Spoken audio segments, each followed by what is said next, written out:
हसन बिन सबा की जन्नत और खुदकुश हमला आवर। नाजरीन, 11वीं सदी ईस्वी का जमाना था।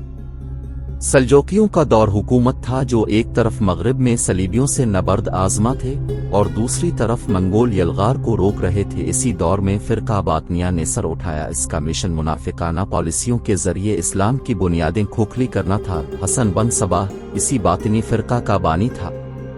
हसन बिन सबा सन 1050 ईस्वी में ईरान के शहर तूस मशुद में पैदा हुआ। सना 1090 में हसन बिन सबा ने अलमोत नामी किले पर कब्जा कर लिया। बाद में कई दूसरे भी इसके कब्जे में आ गए थे। हसन बिन सबा ने एक जमात मुनज़्ज़म की जिसके अरकान फिदाइन कहलाते थे और फिदाइयों की सरफरोशी और जांबाजी का ये आलम था कि वो हसन बिन सबा के हुक्म पर अपने सीने में भी छर्रा घोंप लेते, ऊंची इमारत से कूदकर अपनी जान तक दे देते थे। हसन बिन सबा, जिसने न सिर्फ तारीख में जगह बनाई बल्कि अपने शातिराना और साजिशी कमालात की ऐसी दास्तान रकम की कि आने वाली नस्लें भी इसका नाम सुआन कर कामती रही। वो किरदार जिसके साथ सिर्फ इसके चंद साथी थे, मगर वक्त के बादशाह भी इस पर हाथ डालने से डरते थे और जो हुक्मरान इसके खिलाफ कार्रवाई की कोशिश भी करता, इसे बेदर्दी से कत्ल कर दिया जाता था। हसन बिन सबा शुरू में इस्माइली फिरके से ताल्लुक़ रखता था और एक ज़माने तक अपने आप को सानी जाहिर करता रहा, मगर बाद में उसने अपने ही नए फिरके की बुनियाद रख दी और ख़ुद को खुदा का एलची और इमाम बनाकर मज़हब इस्लाम की बेख़कानी करने लगा। इसने ताउम्र अपने आप को अहले इस्लाम जाहिर किया और अपने पैरोकारों को गुमराह करता रहा। हिप्नोटिज़म का बाकायदा इस्तेमाल सबसे पहले हसन बिन सबा ने ही किया था। इससे पहले ये इल्म एक नामालूम हैसियत से मौजूद था। इसने मशहूर किला अलमावत में अपनी हुकूमत कायम की और यही मशहूर और बदनाम ज़माना जन्नत तामीर की गई, जहां हसन बिन सबा ने 35 बरस तक हुक्मरानी की और 90 साल की उम्र में तबाही मौत मरा, क्योंकि किसी को इसके किला के करीब आने की जुर्रत भी नहीं हुई। हसन बिन सबा की कामयाबी की सबसे बड़ी वजह उसके फिदाइन थे। ये लोग अपनी जान पर खेलकर इसका हर हुक्म बजा लाते थे। मशहूर सय्याह मार्को पोलो, जिसने इस इलाके का सफ़र किया, लिखता है कि हसन बिन सबा ने निहायत खूबसूरत बाग लगाया, दूध, शहद और साफ पानी के चश्मे बनाए गए, जन्नती हूरों की मसल खूबसूरत और हुसैन लड़कियां दानिया भर से इकट्ठ करके यहाँ लाई गईं, जहाँ ये जन्नत बनाई गई। ईरान में अलमोत का मकाम है और ये जगह वैसे ही कुदरती हसन से मालामाल थी। सरसब्ज़ व शादाब मनाजिर किसी भी शख्स का दिल मोह लेने के लिए काफ़ी थे।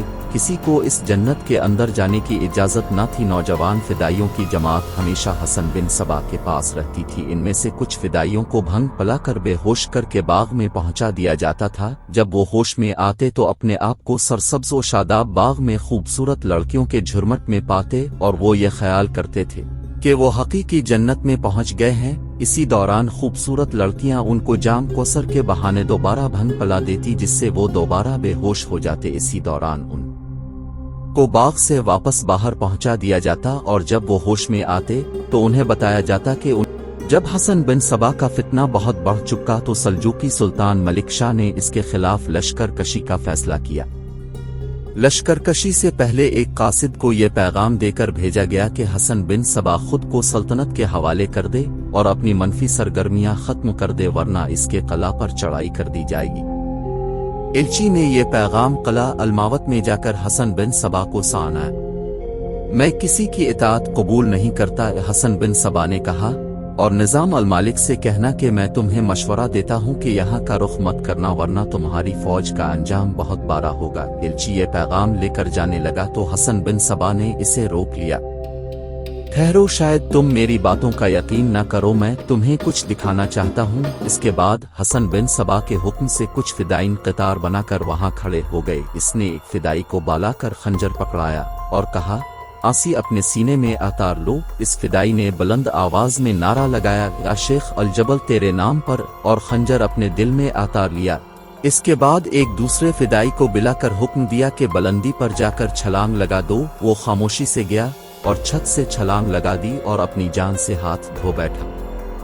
अलिफासी ही एक फिदाई को पानी में डूबने को कहा गया और उसने बखुशी अपने आप को पानी की तानद और तेज लहरों के हवाले कर दिया। इस एलची ने जाकर ये तमाम वाक़यात सुल्तान और निज़ाम अल मालिक को गोश गुजार कर दिए।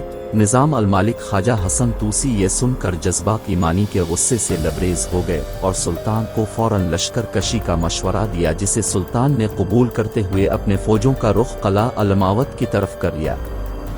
حسن بن صبا نے یہ سانا تو زیر لب مسکرایا اور کہا، حسن توسی کو قتل کر دو۔ بس اتنا ہی کہنا تھا اور خواجہ حسن توسی کو قتل کر دیا گیا اور عظیم الشان لشکر راستے سے ہی واپس ہو لیا۔ بعد میں سلطان ملک شاہ کو بھی قتل کر دیا گیا۔ قتل کرنے کا طریقہ بڑا سادہ ہوتا تھا، فدائی مطلوبہ شخصیت تک کسی بھی طریقے سے پہنچتا تھا اور اس کو قتل کر کے ایک بلند نعرہ لگاتا تھا، تا امام الجبل حسن بن صبا، تیرے نام پر تیری جنت سے اللہ کی جنت میں جا رہا ہوں، اور اپنے دل میں خنجر آتار لیتا تھا۔ ایسے ہی حسن بن صبا نے اعلیٰ شخصیات اور وقت کے بہترین علم کرام کو قتل کروایا، حتیٰ کہ اپنے آخر دور میں یہ فدائی باقاعدہ کرائے کے قتل بن گئے، اور عیسائیوں کے کہنے پر انہوں نے سلطان صلاح الدین ایوبی پر بھی 3 قاتلانہ حملے کیے، مگر ایوبی سلامت رہا۔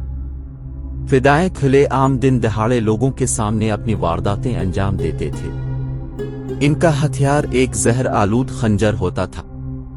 کبھی کبھار فدائین قتل کی بجائے دھمکی آمیز خط کسی کے سرہانے چھوڑ دیتے تھے، جس سے ان کا مقصد بغیر قتل کے بھی حاصل ہو جاتا۔